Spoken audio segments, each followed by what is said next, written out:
I think as parents, we believe that every child, including ours, is uniquely wired and gifted. But sometimes we don't know how to translate that into words and actions that echo those beliefs. So today's sharing is meant to be honest and raw, yet filled with hope and courage that all's not lost if you are a parent of a child with ADHD.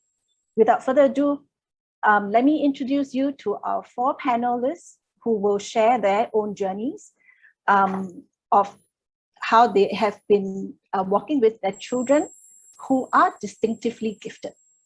Let me first introduce Breyl. Breyl Francis is an international business development veteran turned resilience and mental well-being coach and facilitator. She's mom to 2 teens, including 1 with ADHD. We also have Tahirah Muhammad, who is a parent advocate and a stay-at-home mom to 9 children. I salute you. And 7 of whom have special needs. We also have Tricia Pang, a transformation coach for women and active volunteer in the ADHD community. Like Breyl, Tricia is mom to 2 teenagers, of whom 1 has ADHD. And last but not least, we have Wong Yi Hui, who is a stay-home mom to her 10-year-old son with ADHD. So let me then pass the time now to Breyl, each of them actually, but starting with Breyl, to introduce and tell you more about their journey. Over to you, Breyl. Thank you, Faye. Good afternoon, everyone. Thank you for joining us this Sunday. Thank you for giving up your precious Sunday afternoon to be with us. We're really excited to have you with us, and we want to continue to share our parenting journey with you. And for me, as you've heard, my parenting journey started as a journey of discovery, learning as I go. I didn't have a manual. I was reading many manuals, but I realized that a lot of them didn't really work for my children. So later on, I realized that parenting is a unique journey.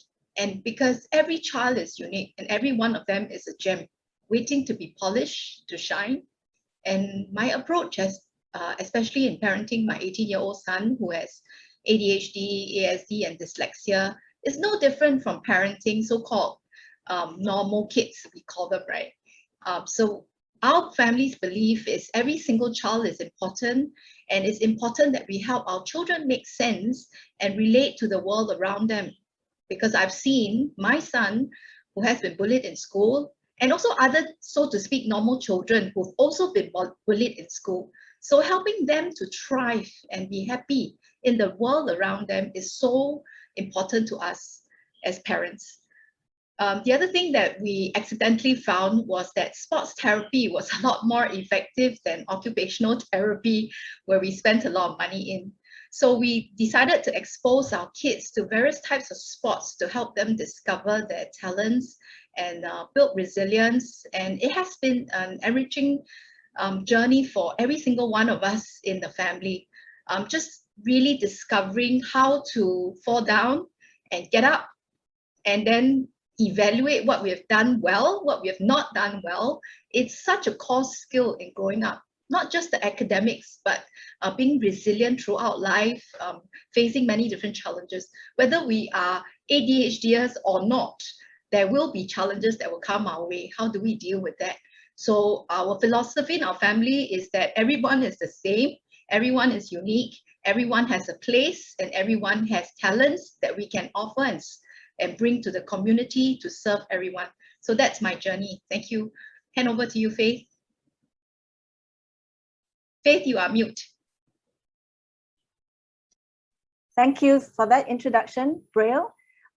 Next, we will have Tahirah, mom to 9 kids. So Tahirah, tell us how you manage and still look so cool and calm with 9 kids.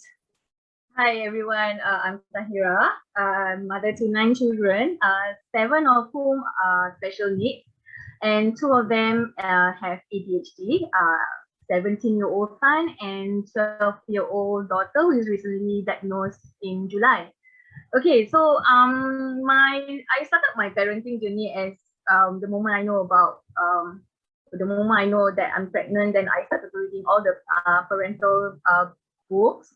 And the start that my oldest son, who is 20, he was diagnosed with autism and OCD. So it's the start of my parenting journey as a special needs parent. And it moves on to my second, who was diagnosed with ADHD, and later at the age of 17, found out that he also has autism. Yeah, so my parenting journey has been challenging because back in 2008, there were not much of support group. So I have to make myself be resourceful. I go to library because I believe in knowledge can empower one person, and with that knowledge, it can also gives you the weapon or the shield to help also other people build bridges, not burn bridges. Yeah. So with that knowledge, since I don't have much support, right? Even though you connected with IMH or KKH or NUH, right? At that time, they don't have there's not much of a media information that you can look around for support groups. So when the moment that I found like-minded parents who have special needs, then it's about networking. Yeah, so I connect with special needs parents as well. So they have been my support system other than my first circle, who are my husband, my mother, and all my 9 children. Yeah, so I've been blessed to have them around. So sometimes when people were to ask me, oh, how did you do it? Like, how you handle all the 9 kids? Yeah, despite they are all different age group, from toddler all the way to young men, 20 years old, right? Yeah. Every time it's parenting journey is always something new. I always have to learn and relearn. Yeah, always keep myself fresh, always keep myself abreast with current affairs. So being a stay-at-home mom is not an excuse or reason for me not to know about the things out there. Yeah, so that's about it. Thank you. Thank you, Tahirah. And we have Tricia Pang next. Tricia describes her experience thus far as a roller coaster of emotions. But she believes that learning never ends as a parent of ADHD child. So Tricia, share with us today. All right. Thank you. Hi, I'm Tricia Pang. I'm the parent of Kai, who's an 18-year-old. He's the kind of boy that I think most parents will warn their kids, don't get close to him, especially during primary school time, stay away from this boy. And he's a very yo-yo kind of kid, from 9 marks to 90 marks. People say that he could be a gang leader. His teacher said that he could be a gang leader, or he could be a CEO. I'm glad that at 18 years old, my son is already an entrepreneur. So he is his own little boss right now. There's never a really dull moment with parenting him. In general, he's those kind that goes to child guidance clinic, bites the occupational therapist. He got discharged by the psychologist for outwitting her with all his questions. So the psychologist says, oh, I don't think he needs me. He can be a psychologist himself. So it's this kind of extreme behavior that really gets me on my toe all the time. I have developed a very thick face, a very strong heart, as well as a very good sense of humor to parent a child like that. So I think as before, when I was parenting him, it was like not knowing, like just like how Breyl, not knowing what to do with such a unique child. And I was also attending a lot of seminars, webinars, reading books and things like that, but nothing prepares me for the day-to-day surprises. You know, who prepares you when the school calls you? Excuse me, Mrs. Chong, your son just electrocuted someone. And it's like, huh? So I'm basically on standby all the time to be on the rescue. Oh, excuse me, Mrs. Chong, your son just put some stapler bullets into somebody's drinks, and we're on the way to the hospital right now. Okay, and that ended up to be 6 hours in the A&E. So there's no dull moment at all. But then one thing that is constant is that I'm always curious about the why he does certain things. Sometimes there are good reasons for it, like the stapler incident. He was just all curiosity, some science to it. He was not just being pure evil. So by understanding all these things, the why behind it, it helps me maintain my relationship with him without just going into that crazy mom, like screaming at everybody else. One thing I learned as a parent is that we'll get a lot of judgment from everybody else. But what's important is also understanding that those people who judge us are not in our shoes, and they don't live the day-to-day that we do. So we also have to be cut ourselves some slacks and not get into that guilt of not being a good parent. All right, over back to Yi-Hui, I think. Back to Kate. Okay, now last but not least, we have Yi-Hui. Yi-Hui is actually, she has a background in special education and early childhood. She attributes her ability to navigate the challenges of parenting her child to her sense of humor. So, Yi-Hui, yeah, share with us what are some of the highlights of your journey. Hi everyone, I'm Yi-Hui here. As mentioned, my background was in special education and early childhood. So when my high needs infant became a high needs toddler showing some red flags, I was like, no problem, steady, I can handle it. And then my high needs toddler began to attend childcare and the red flags exploded. So I told myself it's okay, you know, I'm aware, I can handle it, I've got the strategies. And I worked very, very hard and very closely with his teachers through those years. And my brain was constantly thinking about what other strategies could I implement? How else can I help him? Until one day I just broke down because I realized that I have become his 24-hour interventionist and I have forgotten to be his mother. So I think for me, that was the most important moment in my journey of motherhood, because I think that was the moment I realized that I am not a facilitator helping him on this journey. I'm in the journey together with him. And the learning curve for me is going to be as steep as his. And I truly began to realize that I need to learn, unlearn, relearn a lot of deeply ingrained ideas that I learned long ago in my childhood that has become my current triggers, old wounds that have become sources of anxiety in my parenting. So now my son is 10 years old. Finally, we have confirmed that his diagnosis is ADHD and ODD, and I'm still on this journey on what it means to be a mother. So hope to learn all together with all of you as well. Okay, thank you for each of your sharing. I think that so far, you know, it has been really encouraging.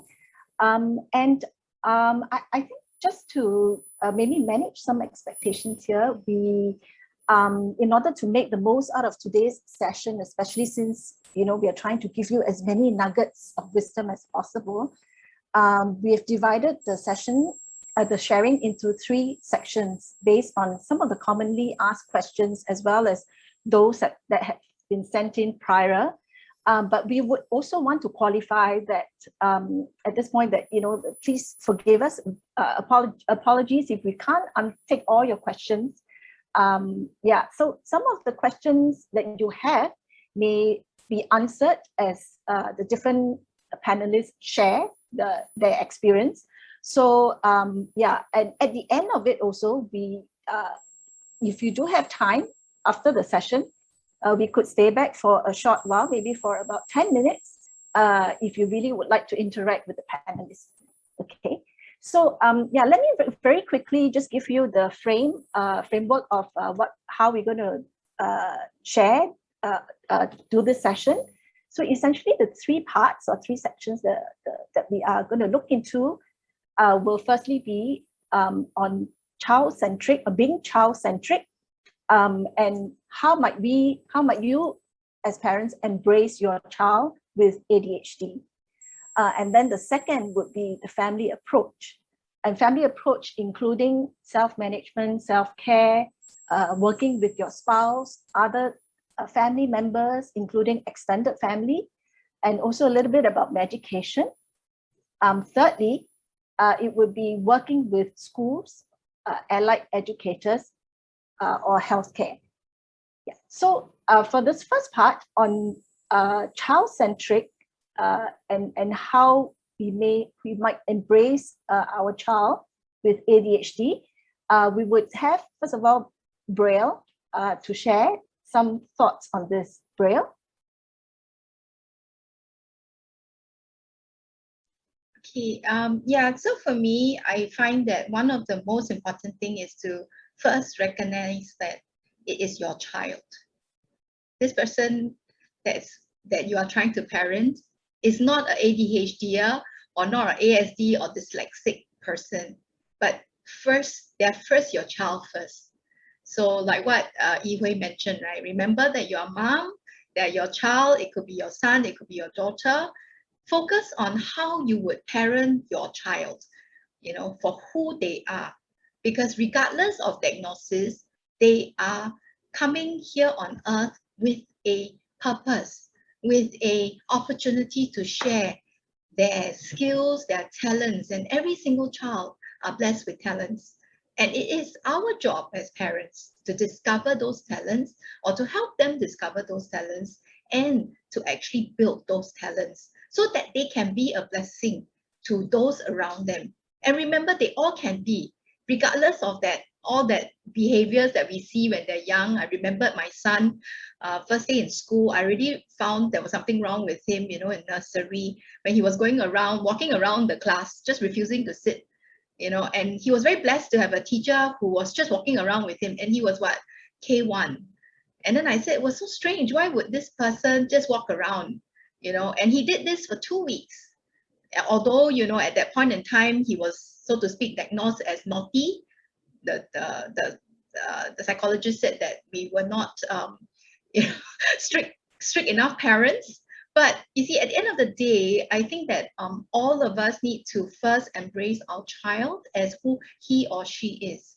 And only then can we start that journey of helping them find themselves of who they are. And also to help them embrace whatever that they have, right? Because if they cannot even accept, or we cannot accept them for who they are, then how can they accept themselves for who they are and then be able to overcome it? Without acceptance, without acknowledgement, they cannot overcome whatever they are facing, right? So I just thought that I'll share that with everyone. Yeah, so I hand over back to Faith. Thank you so much, Breyl. Yeah, actually, it's so true, isn't it? That looking at the person, for who the person is. And yeah, that reminds me of this quote from Dr. Seuss, he says, today you are you, that is truer than true. There is no one alive who is youer than you. Yeah, so you've said it beautifully, Breyl. Yeah. So maybe, Tricia, you might like to also share with us your thoughts. Okay, yeah, so kind of similar. I've always been more of like an advocate for my son, and at the same time also very adaptable to the situation. So in a way, through his learning journey, I switched schools. Primary school, I brought him out of a prestigious so-called primary school because he was not learning. He was getting punished a lot in that primary school, and I took him out. And a lot of parents are like, oh, wow, so many people want to line up to get there. I think it doesn't suit him. So did that. And when I've always talked about putting my son in poly, and they say, oh, why, he's so, why you don't believe in him? I say, it's not, I don't believe in him, it's because I believe in him. I know that's how he learns. And even after PSLE, during like PSLE, when he did really well, he has a lot of choices of schools.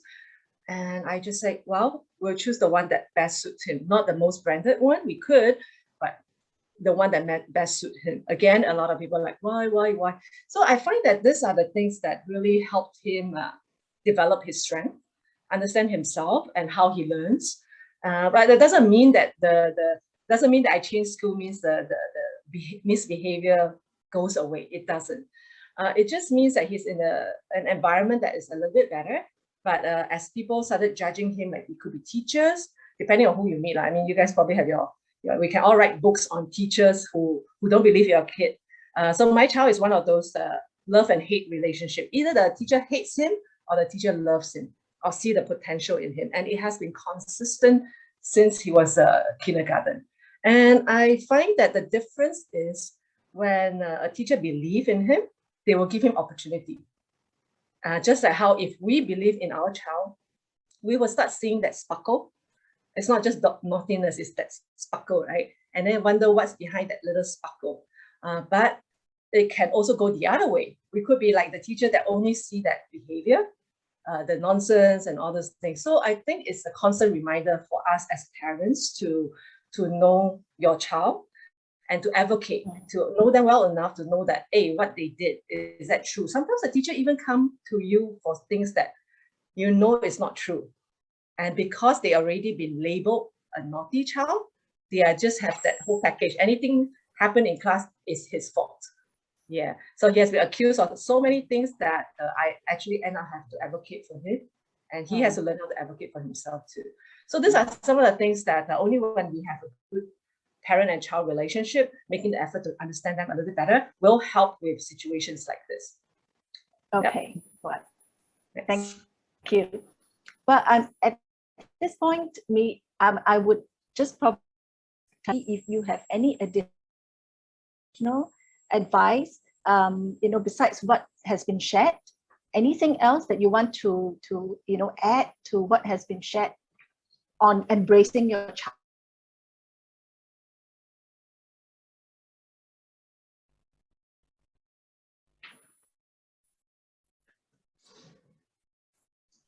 I think I'm good. I don't know. Sorry, Faith, you were frozen a little bit just a while ago. Yeah, sorry. Sorry, can you Yes, I realized question? the connection is quite unstable. It says, I just read that. Yeah. Yeah, sorry, I was actually, I don't know if you heard what I said, I guess not, but I shall repeat myself that, other than what Breyl and Tricia have shared, I was wondering whether Tahirah or Yihui has any additional advice on top of that, on top of what has been shared by both earlier.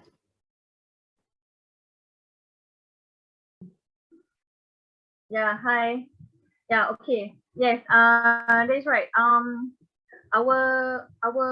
child is a person first before the label, and they are not any less. They are just different. So we should find their strength and build that strength to help them with their confidence. Because from what I can see, most of our children, they have low self-esteem. They have low self-esteem, and sometimes with sometimes lack of support from home, it can also affect the child with their studies in school too. Especially when sometimes when the parents are moving forward for the sake of the child, right, being the advocate for the child to the school, the teacher themselves is not the teacher would not probably not be supportive. Yeah, so it's this is when the knowledge for the parents comes in, that when you weaponize yourself with knowledge all the way. Yeah, so it's best that you can you can share all the things that you want to help out, because our child, we should help our child to be the best that they can be. Yeah, just find that just unlock that ADHD. Yeah. Okay, thank you for that. And yeah, and I think with that is appropriate to move on then to the next the second part, which is on the overall approach, and that includes self-management, self-care, and how might we work with our spouse and as well as other family members in supporting our child with ADHD.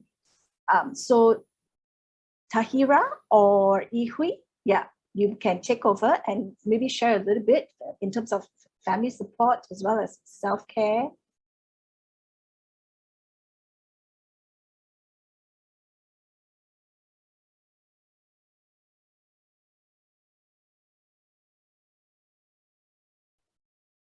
Yihui or Tahirah, would you like to share on this part about the family approach?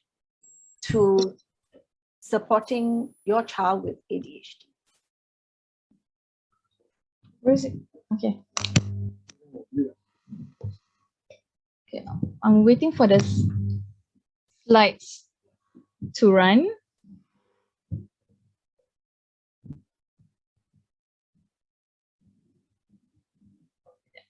Next slide, please.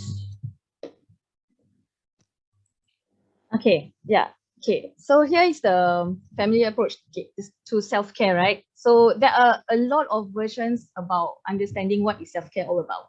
So self-care is about giving the best of you instead of what is left of you, because you can't give something out of yourself when there is nothing, when you don't have any energy left. And then listening to your mind and body. Sometimes our body, let's say for example, if we are emotionally stressed or mentally stressed, it can manifest into a physical sign. That's why sometimes we are sick, right? Yeah, so it's all these symptoms we should listen to our body and slow down, not just push your boundaries. And also like for example, like you don't sweat over the small stuff, like you choose your battle, which one you want to win, which one you need to let go. Yeah, because self-care is all about being mentally, physically, spiritually or emotionally strong as a caregiver, and taking care of yourself is actually the most powerful way to begin to take care of others. Yeah. Next slide.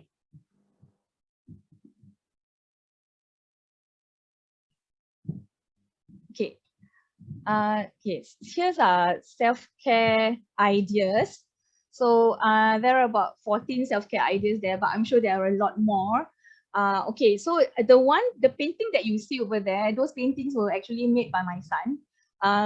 We did not know that he has this talent until when he was about 15 years old. So this is his self-care when he is very stressed with school, right? So this is what he do. Although it takes a lot, like an hour or two for him to finish a painting. But other than that, for us caregivers who are always in the fast pace, always must chop, must finish, get things done. There are, like for example, while you walk in the park, look up in the sky, and then enjoy the breeze and the sunshine, and observe people doing exercise and everything. I mean, wake up all your sensories of your five senses. Yeah. So walk, jogging, and as we know, a lot of I see that bike shops are doing very well. Many individuals or being in groups, they are doing biking tour or even hiking trails. Yeah. So okay, the next one is about self-care tips. I think previous two slides.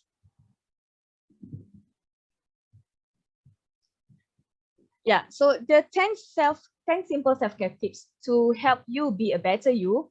Okay, for example, most importantly is of course the sleep routine, because sometimes when we are too busy, our brainwave gets so busy that those mental noise, right? We just need to relax and make an alarm to have that sleep routine.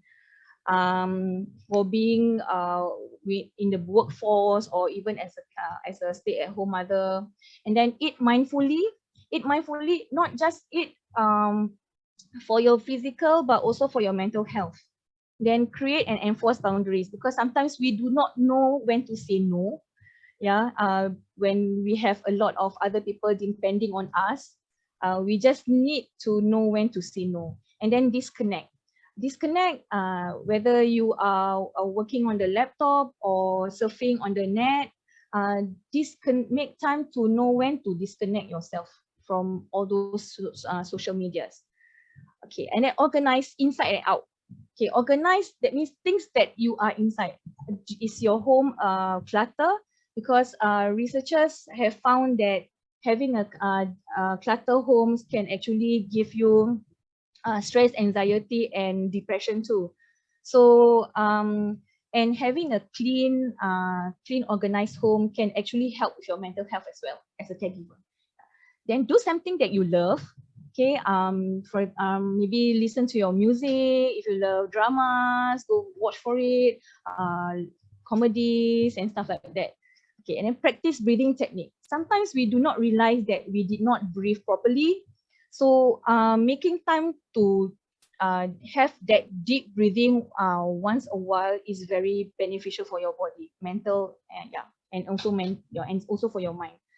And then call on supportive network, especially when you are having a bad day. It's okay to be sad, grieve, cry if you have to, but quickly bounce back and call on your supportive network, whether is it your partner, your children, cousin, your auntie or uncle, someone that is close to you, like-minded people. Okay, and lean closer to your faith. If you're a person of faith, then lean closer to it. Then connect with the support network from your mosque or your churches, and other religion as well. And increase your prayers, your charity, smile more. Yeah. And lastly, sometimes we forgot how to seek help. Yeah, asking for help is not saying that you are weak. In fact, asking for help is that respecting yourself. You are in fact a strong person. Next 2 slides.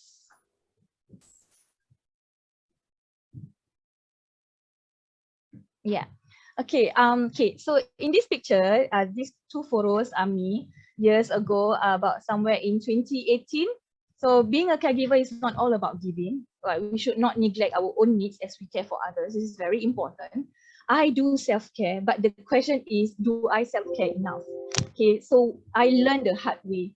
The left photo here showed me that I was warded because I was not aware.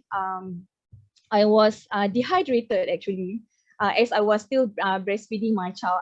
I did not realize I dehydrated until the moment when I was warded. I only know that I had high fever as well.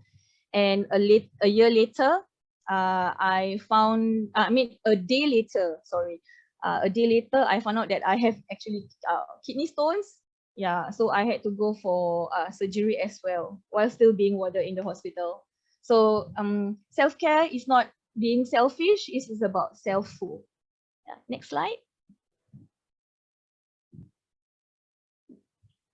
Oh yeah, and to help with that, I also go for chiropractor, and it helps a lot. Yeah, because all our spines, right, is all connected to our nervous system. Yeah. Okay, so 5 love languages. Okay, I just want to make a highlight. 5 love languages is not just about us knowing other people around the 5 love languages, especially our first circle, the immediate family members, and also our family, also our friends who are close to us. It's also about making sure that those people in our first circle know our love languages as well. So it's a two-way.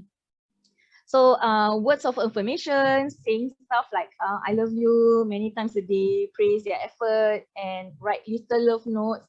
And I make it a point that when I notice that one family member or friend who is having a bad day, then the I love you is increased. I make it more in a day. Yeah. And physical touch, sitting near your loved one, like giving lots of kisses, hugs, and even if they are uncomfortable with hugs and kisses, you can just give a pat or just holding hands or even give a high five for young one.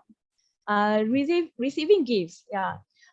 It only is maybe it's more memorable when you make homemade presents, and then choosing gifts that fit their interests, a treat to their favorite meal, maybe reading a book together, framing a special photograph of your loved one and friend. Quality time, being there and listening to their stories and feelings, yes. And doing house chores together, knowing that we are all teamwork as a family, yeah. And finding silly things to laugh about together, doing fun activities, and also playing games together. For example, like biking as a family or bowling. Acts of service, okay, we can perhaps do a surprise room makeover for a child, and then making them a drink. Like say, for example, they are studying, right? Then okay, let's make them a drink, and then maybe comfort food like warm scrambled egg with toast by the side, and then we bring it to them. This will all will help to boost with their studies, and also their self-love. Yeah, helping them with their house chore too. When we know that they are very busy, right? And it's coincidentally is their time to do their the house chores, but we help acts of service. Yeah. Great. Next. I think those are, yeah, so I think those are very, very useful, very helpful tips for us. And I think I especially like how you said, Tahirah, reinforcing what Moon said earlier, that taking care of ourselves is really, like she gave the analogy of, the oxygen mask, that being the caregiver to our children or child, if we don't care for ourselves, then we will not be very helpful to, our children who need us. So so self-care is really not being selfish, but it's really to so that you can be in a better position to care for your child who has ADHD. And also the other point that you raised about, finding community, I think that resonates so much. I mean, even for, I think, parents with children, just other children, sometimes when it gets a bit too overwhelming, we need to just maybe ask someone to hear us out, or to just allow us to vent our frustrations. I think in the same way, it's no different for parents of ADHD children, that you too need a community. And I think that like this, I think Unlocking ADHD is a wonderful community. And we have Moon to thank for for starting this, because I think the challenges and the issues are very different. There are some similarities, but they're also very different. So I guess you could identify with one another some of these things. Okay. So what about working with family members, an extended family? Yihui, I think you do have some nuggets to share on that. How have you made that work for you, in working together with your spouse as well as your family members, in helping your child in his journey? Everyone. Yes, I think that for me, when it comes to really working with extended family and spouse, is that especially as the main caregiver of my child, an important thing I feel that we need to do is a lot of reflections. So one day I was just, the familiar exhaustion at the end of the night after the kids have slept. And you're like, oh, there is peace on earth, actually. Yes. So, and I was thinking, why, why am I so exhausted? Is it my child is really so much more than other kids? That's why I'm having such a hard time. And then suddenly I had an epiphany, because that is exactly what it is. Our kids are so much more. You know why they're hard to manage? Because for every 5 arguments, they will give you 100. They're extremely creative, okay? Typical kids, if they're bored, give them 5 ideas. Our kids will find that 100 ideas, including that 30% of things nobody can think of, okay? So they are a lot more. And I don't think, when you think of it that way, they are not, the proportion of challenging behaviors are actually the same, okay, when you look at the ratio, okay? But because the sheer number of ideas and perseverance that they have, are what drives them. And I think that we need to look at that and be able to reframe it for the people who don't understand that. And there will be people who won't understand it. And it will. And you know what? Sometimes one of the challenges of of my child is that he can be very rigid. Okay. And this is when you realize that your child is not going to be the only rigid person you will encounter. Okay. He will bring out into the surface all the rigidity of the people around you. And that is where you help them to understand and you help them to advocate. And that's where you build up your own perseverance and you build up your own patience, because it won't be your child that's going to build it for you. Yeah. So for me, I think that being able to reframe the behaviors helps me to see it more positively. Like when he decides to tear toilet paper and soak it all over my bathroom floor in pursuit of a scientific experiment. Yes, okay. There's such desire to learn, right? And I think that as what Tahirah said, sometimes when we find it hard to reframe for ourselves, that's where good friends come in. Make good friends. And these good friends are the ones that are going to reframe it for you. And sometimes it will be their teachers. Sometimes it will be the therapist working with them. And through them, we will be able to see the best in the child that we have. Yeah. So I think that's what helps me. And I hope that, you'll help all of you too. Oh, how about in terms of helping the extended family to understand, or to accept the child? Any tips on that? I think that what is the beauty of this journey with my son has made me so much closer to my own parents.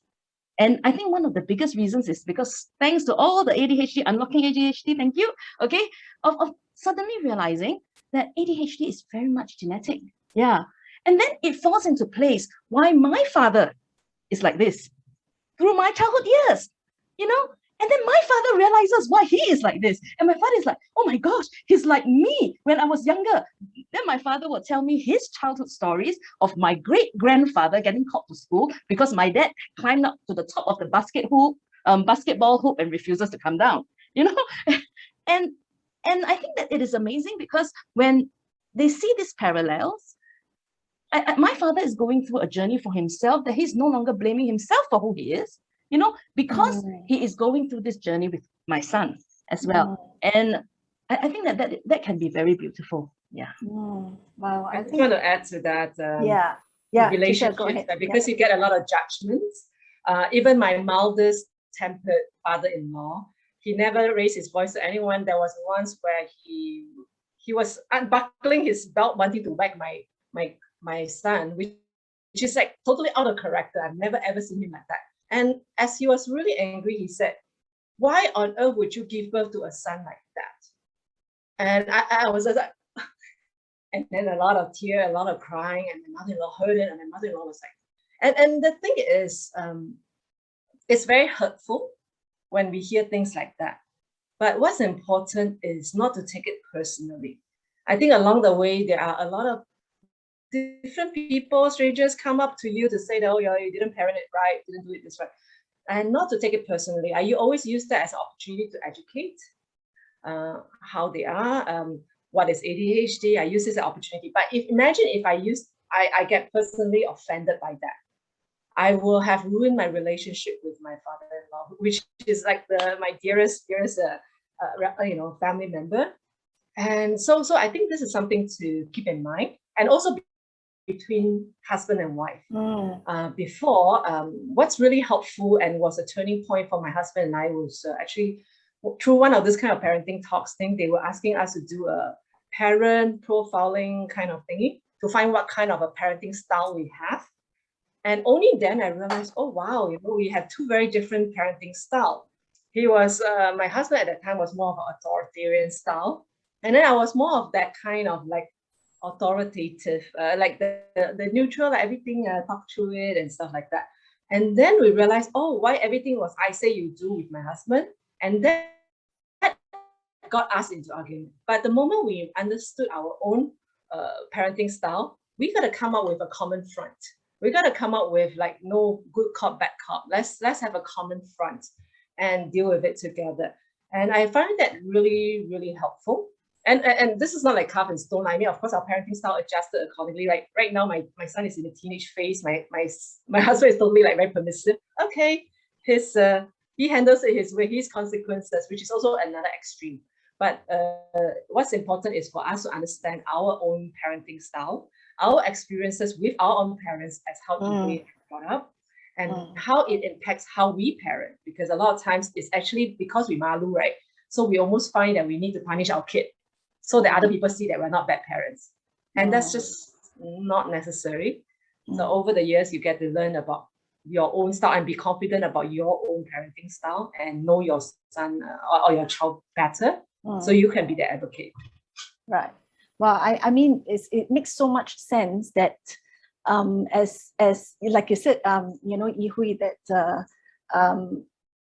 a lot of it actually, the research backs up to say that, it is hereditary, right, in many cases.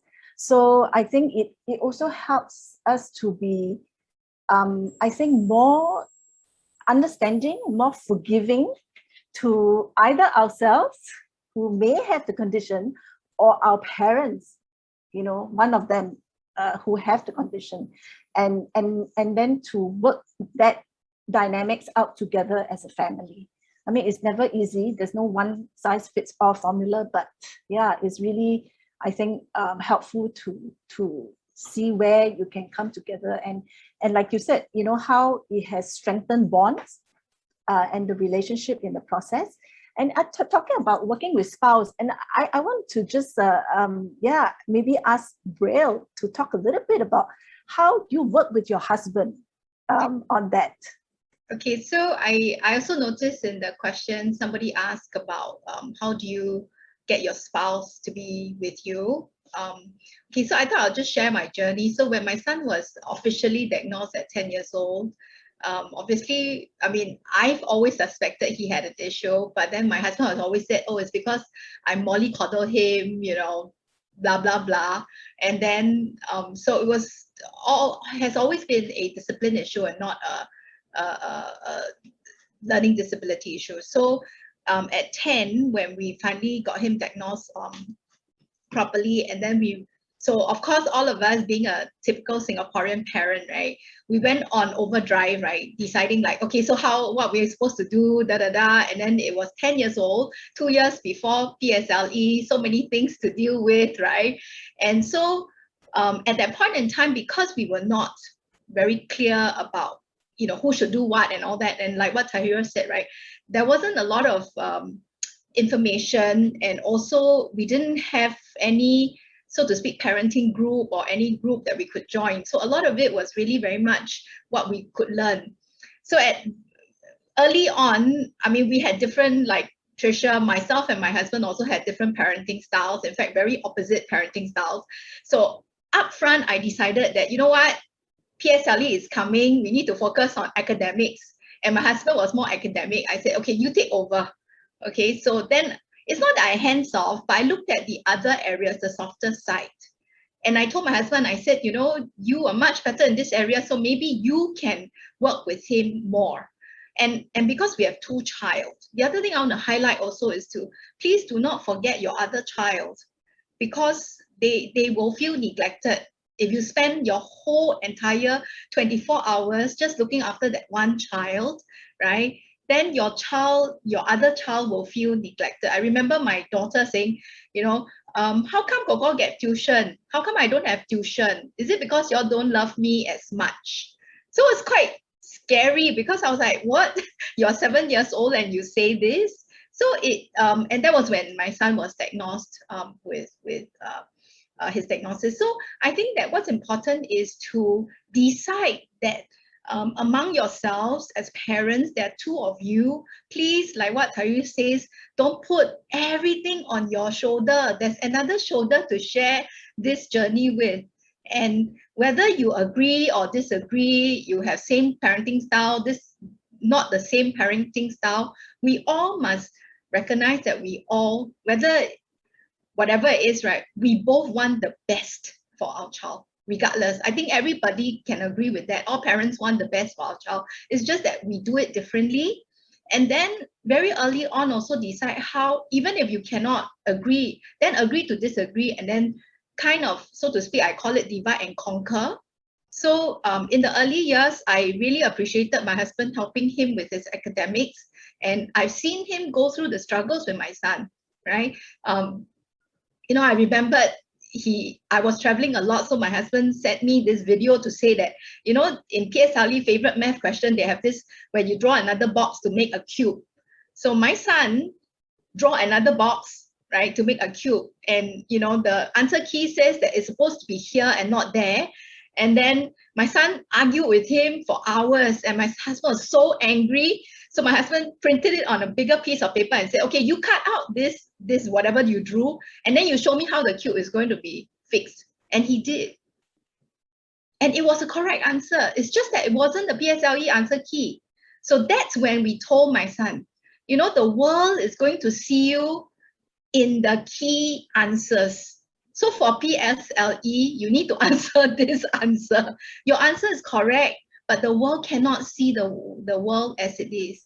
So I think what's important is remember that you do have your spouse, regardless of the differences, put that aside, learn to work with each other, and recognize and appreciate that both of you want the best for your child, and look for that support, you know, and take it when it comes, you know, don't be shy. There's no right and wrong, there's no better or less, right? Bring your husband in. The other thing is, don't forget, I keep reminding a lot of parents, please do not forget your other children.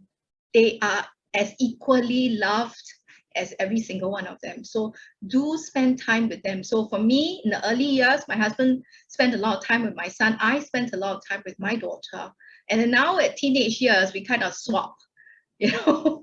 So I think it's important to remember it's a partnership. That's why it's parents, right? It's a partnership. It takes two parents. Yeah. Brilliant. I think that's very important for us to, a good reminder. Yeah, I think Tahirah has something to add to that. Yeah, okay. Talking about siblings of special needs children, right? I call them super siblings. Yeah, okay. So how I handle my children and how do I divided my time, or let's say multiply my time with them, is that my husband and I, we will bring out a child per weekend. Let's say if, like for example, my first two children, they are in tertiary level, right? Education. So they are, sometimes they have weekdays free lesson. So I would bring them on the normal weekdays, and then perhaps set aside weekends for other siblings, other children. So I would, my husband and I, we would spend talking, bonding, touch base with them, what's going on with their life, asking, reconnecting, what are their goals for right now, since like my son's poly classes has recently started. Yeah, so we will go out over having comfort food, everything. So every weekend we would choose a child. So none of the child will get neglected, whether they are neurotypical or special needs. Yeah, and also before we have children, we have to remind ourselves that we are a couple first. Yeah, so if you are struggling with your marriage, with your spouse, partner, work on that first. Communication is very important, very essential. Please do not make assumption in any way. In fact, in any relationship in your life, don't make assumption. Ask. And always have kind intention. Okay, for example, why is my husband coming home so late when everything is in chaos right now? Yeah, please ask nicely, but of course, give them some buffer time. Let them rest for a while, and for example, something like that. Yeah, and also make time, like make time to go out, not for a date, like once a month. No, maybe for a grocery shopping, and then after that maybe you have a little bit of teh tarik or something. Yeah, you can go for it. Just simple, and then just connecting, just reminding each other why we are a couple first, why we fall in love with it. Just reignite that spark. Yeah. But Thank I don't know, but I feel that this is something that I need to hear, even, parents to neurotypical children. I think, yeah, with different parenting styles and all that, is something that we need to keep reminding ourselves that you're a team, right? And that, you are not against each other in that sense. Yeah. And and I like how, the tips that you share about how giving attention to the other children, how you constantly, Breyl, reinforce not to neglect the other children. And I like how Tahirah suggested of, what you did, that is to bring it, to take turns, to take different child out and spend individual time with them. It's something that I think all of us can take a leaf out of, myself included. So yeah, I was wondering if anyone else has, either Tricia or Yihui has anything else to say, to share regarding this part before we move on to talk about medication. So quick one, sorry, Faith. I just Sure. wanted to add, we take, one of the areas that we find that our children who are neurodiverse, right, they have difficulty in terms of reading human emotions. I would like to encourage everyone that their sibling is the best person to help teach them to read these emotions, because if they can learn to read such emotions in a safe space, which is in a family environment, right? No matter how much they quarrel, fight, and everything, they still have to love each other. I always tell my children, you have to love each other, even if you don't feel like it. But so I think that I thought I'll just share that so that parents can find that, hey, if you want to teach your child how to read human emotions, which is an area that most of them have difficulty. Like my son tells me very honestly, Mom, it tires me, because people don't say what they mean. And I have to keep looking at their faces, their eyes, their ears, if they twitch, their nose, to fully understand what they say. And it's very tiring for me. Now, I think that remember your other child or their siblings around them are the best teachers who are going to be honest and safe and going to be kind. So I think that I thought I'll just share that siblings have a role to play in this whole entire journey also of parenting, right? They also help to parent them. So I'll just add a little bit on the home being the place where, it feels like, how come they're doing everything to us? But yet outside, they are this charming, nice young men, right? But the thing is, it's actually the most comfortable places, even since young. The moment he stepped into the door, I haven't opened my mouth, he's already throwing a tantrum. Then I'm like, okay, before I always thought it was targeted at me. So I take it personally, right? Or it's targeted at the sister, and then it's like, we don't understand. But over the years, we realize that, oh, okay, it's because they have it so hard outside, in the outside world. So the moment they step home, that's where they take everything down. It's the same with us adults. I mean, like, we are of a different, we speak differently, we really let our guts down and things like that, because we are just so comfortable at home. So that's where all the patterns all come out already. It's true, it's so true. the mom, the sister, and the family just takes the whole thing. I think in a way you can look at it as they're so comfortable, that yes, I try to reassure myself that he's so comfortable at home and so trusting to put his most honest, authentic self. That's why we get all the nonsense. Yeah. I like the reframing. Yeah. Have to, like, this to keep our sanity. Just stay sane, right? Yes, stay sane. Okay. Brilliant. Okay, well, we're going to move on to medication. Talk a little bit about that, because we realized that there are a few questions that some of you have asked regarding medication. So we have a few here who can talk about that. So any one of you can start the ball rolling. Maybe I'll just share, because my son was just put on medication this year. So I think that like many parents on this journey, the journey to take medication is a very, very difficult one. And it was tough because when you ask me fundamentally what is stopping me from taking medication, I cannot say it. You know, there's so much evidence that tells me that medication works, you know. The evidence says medication works. The science says medication will not harm them most of the time, at least, you know. And so what is stopping me from taking this step? Yeah, and I think for me, it was two-pronged. One was the fear that making my child take medication means that I do not accept my child as who he is. That I'm actually going to introduce something foreign to change who he is fundamentally so that he can get accepted by the world. Okay? And then the second fear I had was that, what if it works too well? And then as a parent, would I then resort to giving him medication all the time? Because it's like, whoa, now he's so easy to handle, you know, I will just keep on medicating him. And I think these two fears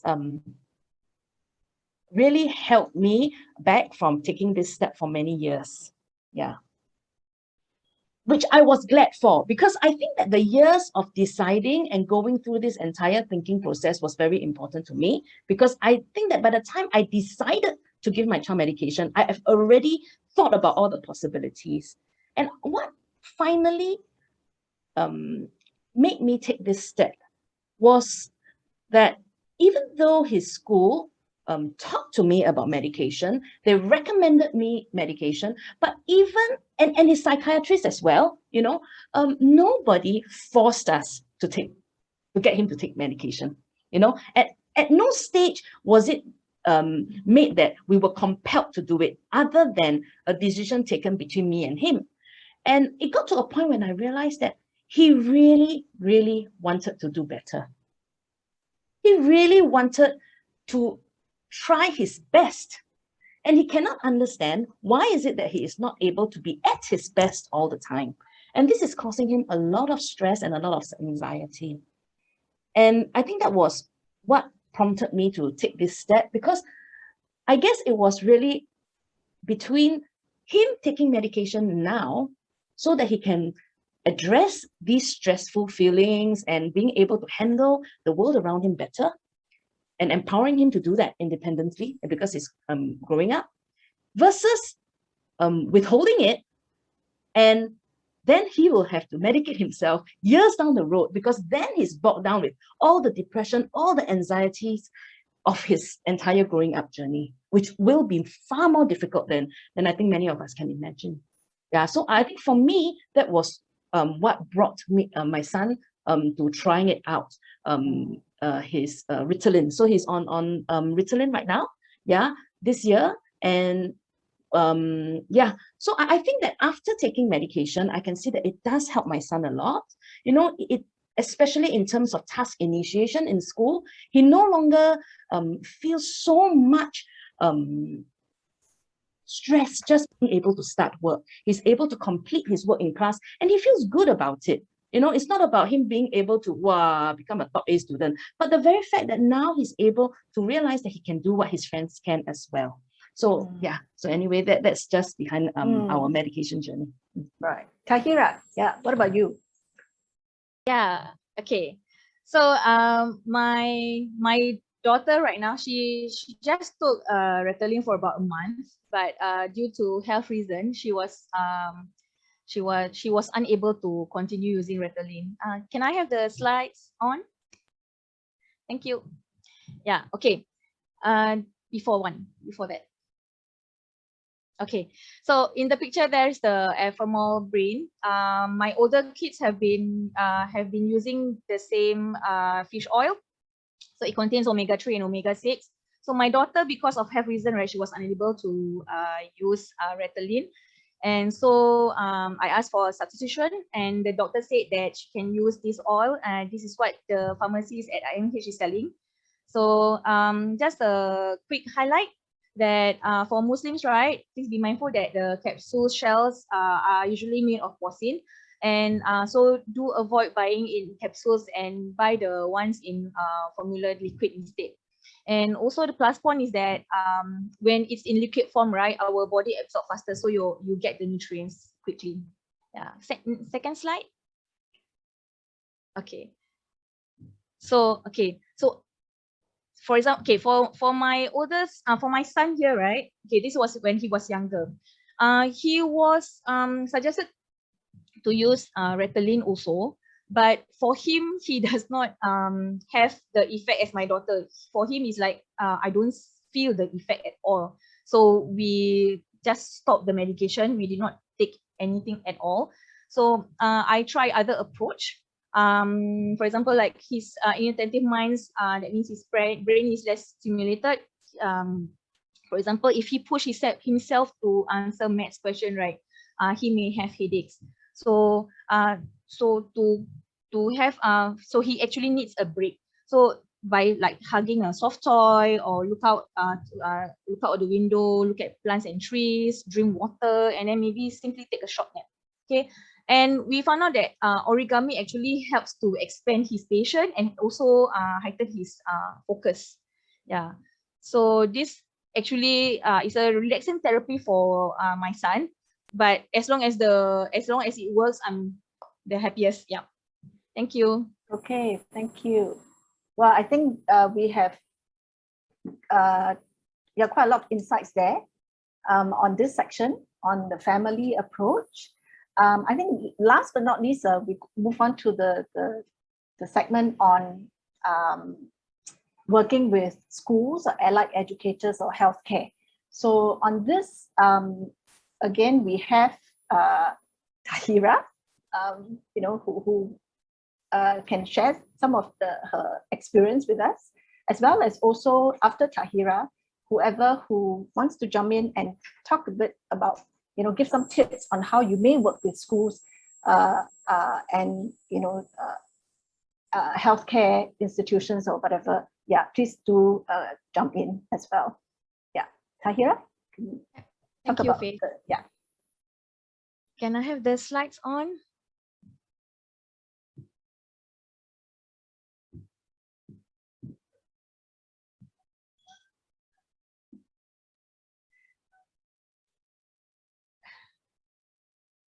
Okay, so working with school, right?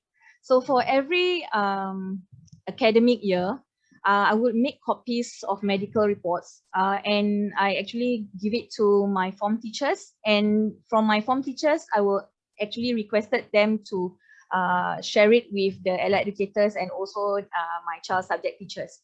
Okay, so I actually make a point to meet up with a form teacher or both form teachers to explain to them who my child is as a person before the label. Okay, I guess share with them what are my child's strengths and weaknesses, likes and dislikes, so that in case something were to happen, like say for example my son or my daughter is having a meltdown or feeling distressed, and the adults in the school just with all this information that I shared, they could use those information and to help my child feel better, easier, rather than call me or text me.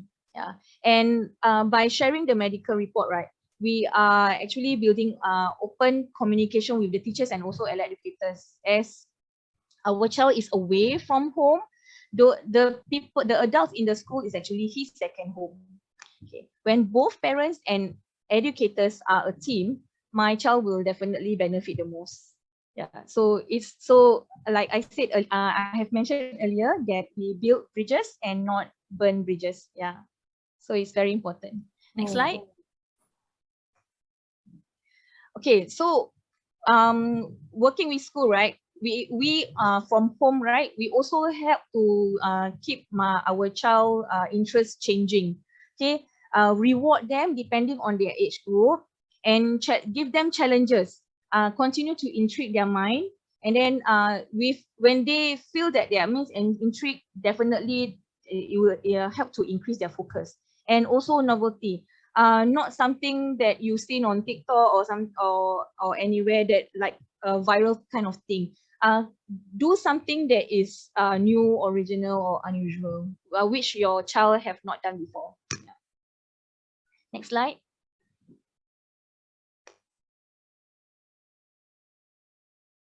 Okay, and then with that, once you found the interest, right, continue to grow that, grow his interest, like providing suitable environment, investing time and money, and then get some ideas from YouTube, Instagram, websites, and other resources. And if there is, if his hobby or interest is very unique, then get reliable teachers.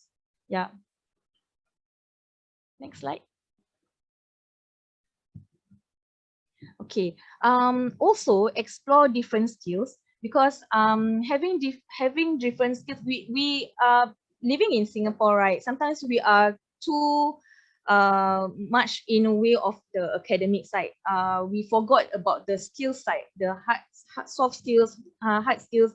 So we should encourage our child to explore different skills, like learn, because different skills can help our child to learn about responsibility, self-reliance, knowing about what teamwork is all about. And it also reinforce respect, especially we are as caregivers, right? If we continue to do every house chores in our home, then our child will probably not respect us. Okay, so letting our child do all those skill set, right, like sewing, baking, etc., helps to build strong work ethic, and then improve planning and time management skills. Okay, set time when they have to do when they have to learn a certain skills, set time for it. And then learning about skills or doing house chores, right, actually teach our child about humility and empathy. Yeah. Next slide. Okay, so you build the skill. Okay, for this, the food that my 12-year-old daughter has been surfing the internet looking for new recipes. Yeah, so help to achieve goals. Then because with building the skills, right, you actually help to build confidence, as especially when they have so low self-esteem. Okay, continue to give motivation for working. And then with the skills, right, it actually helps to create mindset shifts and also improve leadership and management skills. Yeah, next slide. Okay, additional arrangement usually is upper level, primary 5, primary 6. Okay, what you have to do is a request for a doctor's memo, and then the form teacher or the allied educator will actually help to arrange those additional arrangement. So point number 3 is actually what you can have for the additional arrangement for your child. Next slide. Okay, right now, this is actually my current homework. I'm doing it for my daughter because she's 12 years old and she just ended her PSLE. So we already received this choosing your secondary school book. So we have gone through all the secondary schools that have allied educator, and my daughter has already chosen the top 6. Okay, so now starting from next week, I will actually have to call the allied educator, and then throw them a scenario, and then from the scenario, for example, kind of scenario, okay, let's say my daughter is having some distress moment, or some for example, like bully moment. Okay, how are you going to handle it when knowing that you are the adult in school then, and I'm as a parent is not around? Yeah, so and then you can take note of the problem of the allied educators problem solving answers, and also the tonation. Sometimes the tonation says a lot about the person character. Okay, if when you ask the allied educator when it's already not, when it's in a normal environment, it's not even a stressful environment, but the allied educator probably answered you in a maybe in an angry tone or something like that, right? Yeah, then probably that school is not for your child. Okay, so that would be my homework. Okay. Wow, there's quite a lot of info there. Don't worry, those of you who are worried that you don't have the chance to take down all this, we will share the slides with you after the session. So yeah, maybe Yi Hui, if you have anything else to add other than what has been shared, please feel free, to share your thoughts.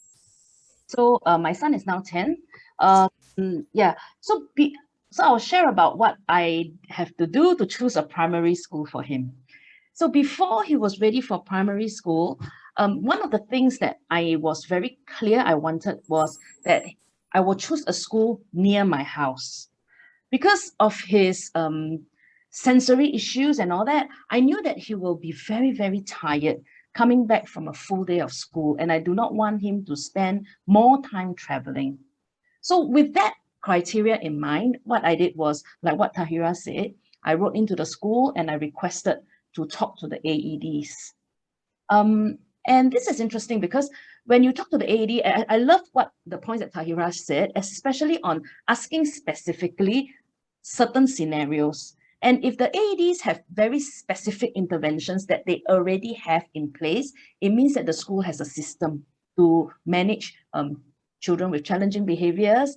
And you are also able to identify whether this system matches your own philosophies when it comes to discipline approaches and all that. But just to share with all of you, because I know that many people will do research on kiasu parents, right? Okay, so I went to a talk by KKH just before I sent my son, and the EP there was telling us that what happens is, wow, this school is really, really good at working with children with special needs. Everybody reports in kiasu parent. And the next thing, 3 years down the road, is that the school has developed a much poorer reputation. And the reason is because suddenly their popularity overwhelmed the very, very good AEDs. The number of AEDs did not change as fast to match the demand that is required for them. So I think that it is important for us as parents to really go down and talk to the AEDs and not just do research online. Yeah, because the things on the ground would keep changing. Another thing I would like to also emphasize through what Tahirah had said was about building bridges. My son had a very, very difficult transition to primary one. Sorry. One question that I always encounter is, should I tell the school my son has got ADHD? Yeah. So what I have encountered was that by and large, every single teacher, level head, everyone I spoke to were very, very appreciative that I prepared them for it. Okay, that I knew that these were some of the challenges and they were prepared to manage what was coming up, and they are able to have a more open discussion with me because of it. And I think when you share more openly about your child's condition, you're also able to assess what the school's reception is to it, rather than like, okay, never mind, secretly pass the child in and see what happens. Yeah, then you are not able to assess the school's genuine ability to manage. Yeah. And the third thing, like I was about to say, was the building bridges. I think what Tahirah said is very, very true. My son had a very difficult P1 transition. He was basically flipping table, flipping chair, throwing pencils at everyone because he had very, very high task avoidance for writing. Yeah. And I think at that point of time, I think it was very easy to go the step that the teacher was not supporting my child well. Yeah. But I think through the time of working together, what I realized is that almost every single teacher I've met wants to work well with the child. They just don't know how. Number one, they don't know how. Number two, sometimes, just like us, they are also learning how to regulate. So these two combined with 25 kids, it can be a very complex situation for the teachers. And I think that when we show that we are keen to build the bridges, the teachers will want more to help our children as well. Yeah, so I think these are my 3 main points. Okay, thank you so much. Yeah, I think, well, there's so much to process and digest, isn't it? I don't know about you, but I'm feeling like, wow, this has been such an enriching session, but at the same time, I also want to remember some of these points that are being shared by the different ones. I think one of the things that really stand out for me through all the sharing is really know your own child. Yeah, maybe that love language. maybe their personality, and you know, yeah. I to be honest, I have a lot to learn in that department as a mother. So yeah, just ask my children. So yeah, I mean, I've benefited so much from all your sharing. At this point, we want to maybe take a look at some of the questions that have been asked. We apologize that we can't answer all of them, but I think there are some that maybe we want to address. Things like, I think there was one particular question on dealing with how do I help my child manage device, right? Yeah, if anyone on the panel would like to take that, maybe from your own experience, how did you, deal with that from your own experience? Yes, Tricia. I think we need a whole day session on that. But anyway, in a nutshell, it's just avoid the power struggle.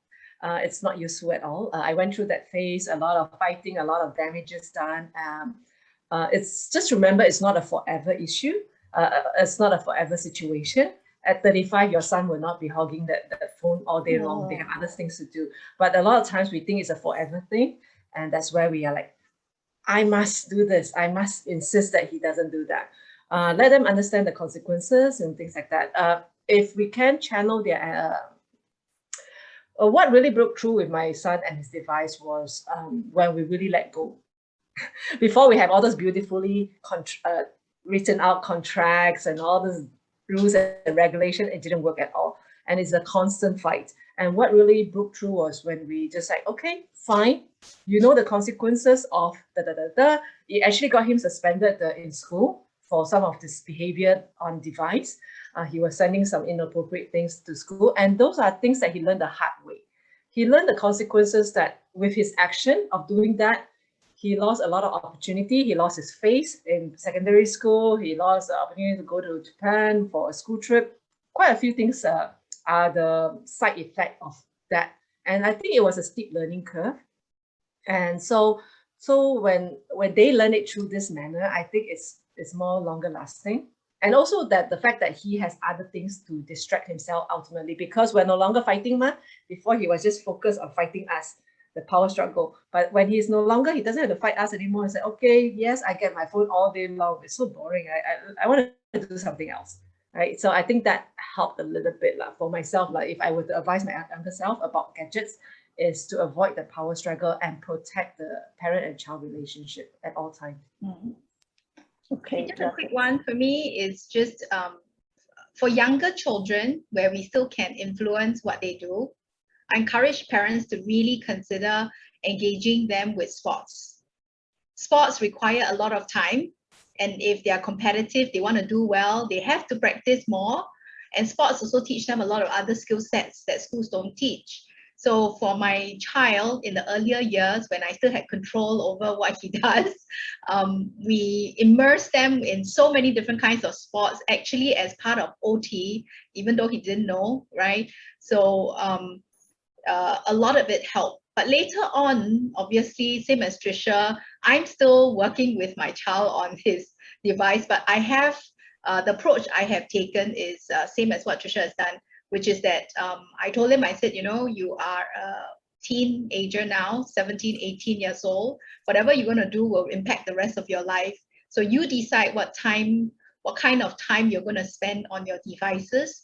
And at the end of the day, if you do not achieve your goals, recognize that it is, you know, everybody have 24 hours. So you decide how you want to spend your 24 hours.